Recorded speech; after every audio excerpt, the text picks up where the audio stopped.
Nuke et Fusion sont les deux logiciels de compositing les plus avancés pour les effets visuels, même s'il existe de très bonnes alternatives comme After Effects, Flame ou bien encore Natron. Dans l'industrie des VFX, on aura plus tendance à utiliser Nuke, mais pourquoi? Eh bien, c'est justement ce que nous allons voir dans cette vidéo.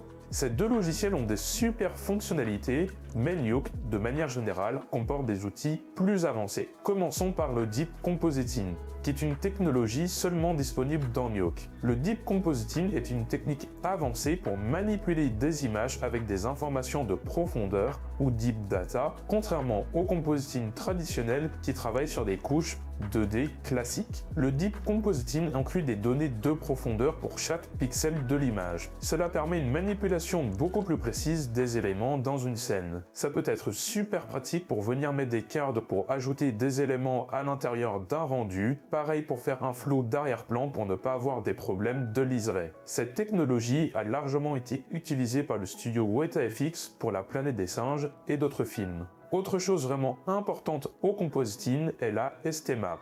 Ce sont des informations de vecteurs, des coordonnées X et Y, et de manière générale, ça permet de gérer la distorsion d'une image. Dans Physio, il y a plein de problèmes avec cet outil et on n'a pas autant de flexibilité et de précision que dans Nuke. Un outil vraiment apprécié dans Nuke est le Smart Vector. Ça permet de suivre un mouvement sur une surface qui comporte des micro-déformations. On pourrait dire que c'est un tracking organique. Il n'existe pas d'outil similaire dans Fusion, malheureusement. Maintenant, niveau optimisation, il n'y a pas photo.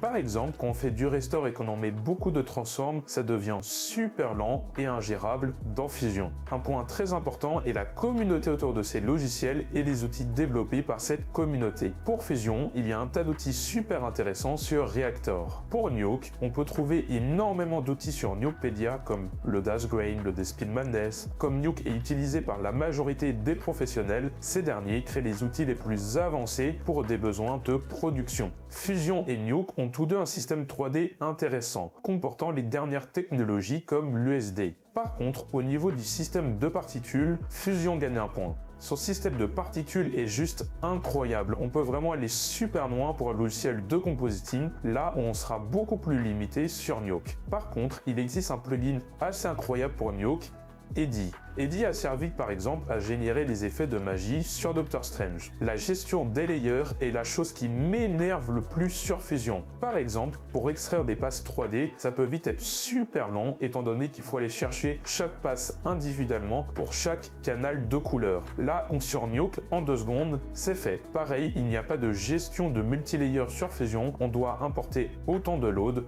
que l'on a de passes. En lien un peu avec les layers et la gestion des PSD, à savoir les fichiers Photoshop. Dans Nuke, avec un simple clic, on a la possibilité de séparer tous les layers, ce qui est super pratique quand on va faire du matte painting pour mettre chaque calque sur une plaque en 3D. Dans Fusion, cela est malheureusement impossible et on devra séparer nos calques à la main.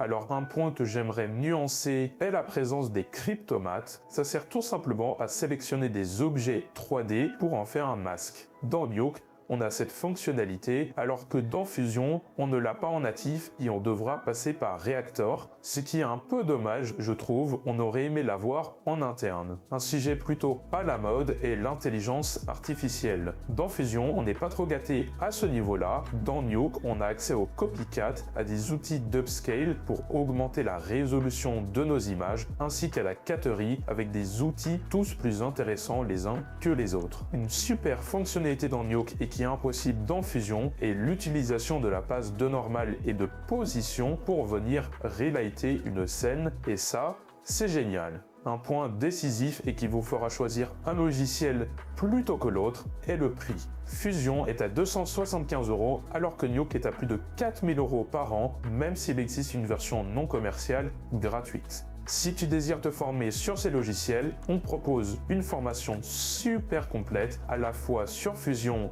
et sur Nuke, lien en description. J'espère que cette vidéo t'aura plu. N'hésite pas à pointer les différences entre Nuke et Fusion si tu en vois d'autres. Et sur ce, je te dis à la prochaine.